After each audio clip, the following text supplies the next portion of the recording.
अपनी लड़ाई हम खुद लड़ेंगे, राजनीति नहीं चाहिए। आंदोलनरत मजदूरों ने भाजपा नेताओं को लौटाया। देंदुआ स्थित शाकंभरी ग्रुप की एलोक्वेंट फैक्ट्री के बाहर बुधवार को उस समय तनाव की स्थिति बन गई, जब आंदोलनरत मजदूरों के बीच भाजपा के कुछ नेता और कार्यकर्ता पहुंच गए। मजदूरों ने साफ कहा कि यह उनकी रोजी रोटी और अधिकारों की लड़ाई है, इसमें किसी भी राजनीतिक दल का हस्तक्षेप स्वीकार नहीं किया जाएगा। मजदूर सरकार द्वारा निर्धारित न्यूनतम वेतन, पीएफ, ईएसआई, कार्यस्थल की सुरक्षा और 8 घंटे कार्य दिवस की मांग को लेकर आंदोलन कर रहे हैं। विवाद बढ़ने पर मजदूरों ने भाजपा नेताओं को वहां से वापस जाने के लिए कहा। सूचना मिलते ही पुलिस मौके पर पहुंची और स्थिति को शांत कराया।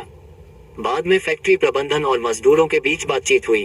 प्रबंधन ने 17 तारीख तक का समय मांगा है।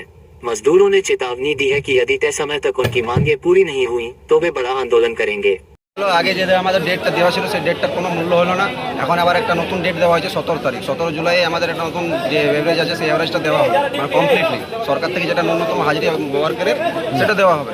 আর আজকে যে বিজেপির লোক কতগুলো এসেছিল এখানে, তো জানি না যে কারা আর কোন পার্টির নেতৃত্বে এসেছিল, কিন্তু ওদেরকে দেখে মনে হচ্ছে এখানে ঝামেলা সৃষ্টি করার জন্য এসেছিল।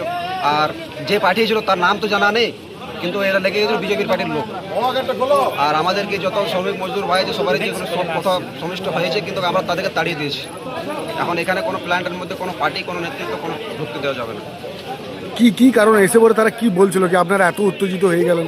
ওরা বলছিল যে যা কিছু আছে সব আমরা সামলে নেব, তোমাদের কিছু করতে হবে, তোমাদের যা কিছু রেট আছে কত জিনিসের মধ্যে সব কিছু আমরা দেখে নেবো, আপনাদের কিছু চাই না। আমরা তো মনে হচ্ছে যেমন আগে যে পার্টিটা ছিল সেই পার্টিটা যেখানে কাটমানি সিন্ডিকেট চালাচ্ছিল, তার মধ্যে মনে হচ্ছে এখন যারা এসেছিল তারাও সেইটা সিস্টেমটা তৈরি করতে চেষ্টা করছিল, কিন্তু আমরা সেটা চাই না আর আমরা হতে দেবো না।